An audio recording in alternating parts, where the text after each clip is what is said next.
مبدئيًا كده كل سنة وأنتم طيبين ورمضان كريم علينا وعليكم يا رب.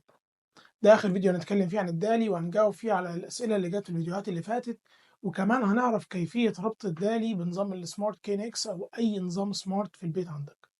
تابع لآخر الفيديو عشان تعرف كل ده. معاك إسلام عبد الوهاب مهندس متخصص التحكم الذكي للبيوت.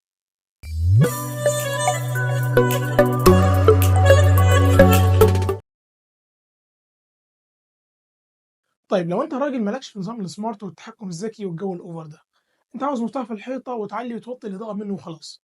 أحب أقول لك إن طلبك موجود في الدالي وبطريقة أسهل كمان. قُل لي إزاي؟ يا عم قُل لي إزاي؟ يا عم قُل لي إزاي بقى؟ أهي هتطلع من بُقّك أهي. طيب أنا هاقول لك إزاي.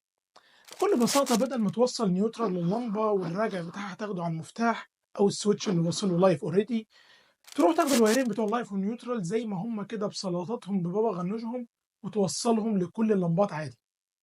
وعند أول لمبة للغرفة تركب الpower supply بتاع الدالي، وبيطلع منه وايرين بتوع الدالي، برضه بيروحوا لكل اللمبات. كده يبقى كل لمبة من اللمبات وصل لها 4 أسلاك، سلكين الكهربا اللايف والنيوترال وسلكين الدالي. آخر نقطة إنه نفس سلكين الدالي دول ينزلوا للمفتاح اللي في الحيطة عندك. المفتاح ده بيتكون من أكتر من ضغطة. عن طريق البرمجة تقدر تقسم اللمبات دول زي ما أنت عاوز على كل ضغطة، بدون ما تكلم الكهربائي يعدل لك في أي أسلاك ولا الكلام ده. ولو عايز تشيل المفتاح وتركب مكانه شاشة لمس دلع وكده، برضه تقدر على نفس التوصيلات. وعلى فكرة في بعض المفاتيح فيها باور سبلاي built in، يعني مش ضروري تركب باور سبلاي في السقف ولا الكلام ده كله، بس الموضوع ده بيقلل لك خياراتك شوية من ناحية أشكال المفاتيح الحلوة والكلام ده. طيب يا سيدي لو افترضنا إن أنت ساكن اوريدي ومخلص أمورك وتوصيلاتك وتمديداتك على نظام المفاتيح العادية، تعمل إيه في الحالة دي؟ أحب أقول لك إن طلبك موجود في الدالي برضه. هتفك المفتاح العادي اللي في الجدار وتعمل جوين بين سلك اللايف اللي جاي من لوحة الكهرباء وأسلاك الرواجع بتاعة كل اللمبات اللي هتحولها لدالي. في الحالة دي هيكون عندك سلك اللايف واصل للسقف والنيوترال اوريدي موجود في السقف. الخطوة التانية هتركب باور سبلاي دالي صغير كده عند أول لمبة، تغذيه بالباور ويطلع منه سلكين الدالي. وبعدين هتغير كل محولات لمباتك لمحولات دالي، تاخد سلكين الباور مع سلكين الدالي اللي جايين من الدالي باور سبلاي ويلفوا على كل المحولات. آخر حاجة هنضيفها هو جهاز صغير كده اسمه RF receiver يركب على الباص بتاع الدالي بعد الباور سبلاي. وبعدين مكان المفتاح العادي اللي فكيناه نركب RF push buttons، وفي الحالة دي الأزرار هترسل إشارة راديو للمستقبل اللي هو الريسيفر، ومن المستقبل الأوامر هتروح لللمبات. لو أنت عندك نظام سمارت في البيت بيتحكم في الستاير والمكيفات والانتركوم والسماعات وكل حاجة حرفيا، وسمعت عن نظام الدالي ده سواء مني ولا من غيري، وعجبك الموضوع وعاوز تركبه في بيتك مع نظام السمارت بتاعك، هل ممكن ولا مش ممكن؟ طبعا ممكن. الموضوع سهل وبسيط جدا. بكل بساطة لما تكون مركب مثلا نظام KNX فبيكون عندك حاجة اسمها دالي جيت واي زي دي كده، ودي موجودة في كل الشركات المصنعة للKNX. المهم التوصيلة بتاعتها ازاي؟ بكل بساطة برضو محولات اللمبات بيوصل عليهم سلكين الكهرباء العادية اللي هم اللايف والنيوترال، ومعاهم سلكين الدالي زي ما اتفقنا قبل كده. سلكين الدالي دول بقى طالعين من فين يا ترى يا هل ترى؟ أيوه برافو عليك، طالعين من الدالي جيت واي، وبرضه لافين على جميع محولات الدالي اللي جبتها. وبس كده تقدر تتحكم وقتها من نظام السمارت بتاعك في جميع لمبات الدالي سواء من الأزرار أو من الموبايل بتاعك. وعلى فكرة أنا ما نسيتش الباور سبلاي، بس هو أغلب الشركات بيكون الباور سبلاي بيلت إن جوه الدالي جيت واي نفسها، زي اللي عاملاها شركة فيمار في الجيت واي دي. لو أنت بقى مركب سمارت وايرلس في بيتك وعاوز تركب لمبات دالي، بكل بساطة هتسأل الشركة اللي مركب منها إذا عندهم دالي جيت واي ولا لأ.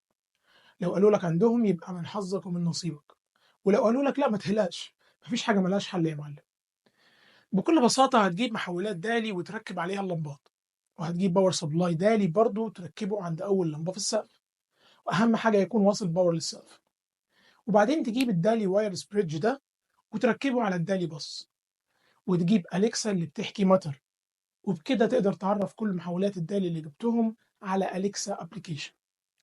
بيحكوا مع بعض عن طريق بروتوكول الثريد اللي حكينا عنه في الفيديو اللي فات. هيطلع لك اللينك قدامك، اضغط عليه واحفظه في الواتش ليتر، وبعدين ارجع لي هنا بسرعه، احنا لسه ما خلصناش يا معلم.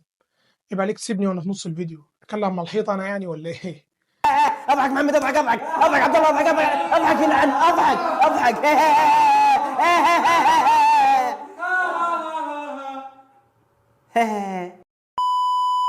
طيب نرجع لموضوعنا. في نفس الوقت هيكون نظام السمارت اللي انت مركبه موجود على اليكسا ابلكيشن برضه، لان اي نظام انت مركبه اكيد بيدعم اليكسا، فتقدر في الحاله دي تتحكم في اللمبات الداري بالازرار بتاعه نظامك السمارت. وبس كده مشكلتك اتحلت يا معلم. شفت الحياه حلوه ازاي؟ طيب في كده كام نقطه هنختم بيهم في النهايه. اولا، بالنسبه لتوصيل كيبل الداري بين اجهزه الداري، طريقه التوصيل بتاعته بتنفع تكون لوب او ستار او بس، زي ما هو واضح قدامك على الصوره. يعني ينفع تطلع كيبل الدالي من محول لمفتاح لمحول وهكذا لحد آخر جهاز على الخط. وتقدر برضو تاخد كيبل الدالي من كل جهاز دالي لوحده دايركت لحد الباور سبلاي. وتقدر تجمع الاتنين سوا، ميكس بين الطريقتين يعني، بيسموه تري كونكشن. يعني تعمل لوب لأكتر من محول وبعدين تطلع بيهم على الباور سبلاي دايركت، وبعدين تعمل لوب تاني لمجموعة أجهزة وتطلع بيهم على الباور سبلاي دايركت وهكذا. اللي ما ينفعش بقى أبدا إنه يكون رينج كونكشن، يعني تقفل اللوب، تيجي توصل 4 محولات مثلا مع بعض من أول واحد لحد الرابع مرورا بالتاني والتالت، وبعدين تروح ترجع لأول واحد مرة تانية، وبكده تعمل حاجة بنسميها حلقة مغلقة أو رينج كونكشن. المفروض بقى كيبل الدالي عندما طلع من أي محول أو جهاز مستحيل تحت أي ظرف من الظروف المحيطية والبحرية إنه يرجع له تاني. ثانيا، الدالي مفهوش بولاريتي. يعني إيه الكلام ده؟ يعني لو بدلت أماكن سلك الموجب وسلك السالب في المحولات مفيش أي مشكلة. لذلك أغلب المحولات هتلاقي مكتوب عليها دي اي دي اي، الاتنين تيرمينال مكتوب دي اي زي كده، بدون ما يحدد لك أي واحد فيهم سالب وأي واحد موجب. رقم 3 وآخر نقطة، موضوع الجروبس أو السيناريوز في الدالي سيستم. أنا اتسألت في الموضوع ده. مبدئيا الجروب معناه إنك تجمع أكتر من لمبة بزرار واحد، تشغلهم وتطفيهم مع بعض. والسيناريو معناه إنك تجمع أكتر من أكشن أو فعل بزرار واحد، يعني مثلا تطفي لمبتين بتوع الممر وتشغل 3 لمبات اللي في غرفتك بضغطة زر واحدة في نفس الوقت. الدالي الستاندرد بتاعه 16 جروب و16 سيناريو، ولكن حط لي 4 خطوط تحت ولكن دي، ولكن بيعتمد على الشركة المصنعة وقدرات الدالي جيت واي بتاعتها. يعني مثلا عندنا شركة يونج، الدالي جيت واي الكي ان اكس بتاعتها بتديك لحد 32 جروبس.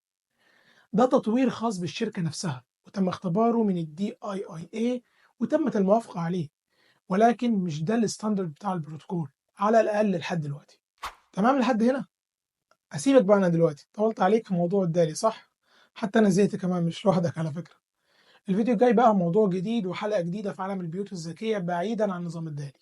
استنى بقى الفيديو الأسبوع الجاي، مش هقولك على أي حاجة دلوقتي، ما تحاولش. انزل بقى اعمل سبسكرايب وفعل جرس التنبيه عشان الفيديو الجاي ما يفوتكش، وفي طريقك ابقى اعمل لايك للفيديو وشيره مع كل اصحابك. يلا سلام.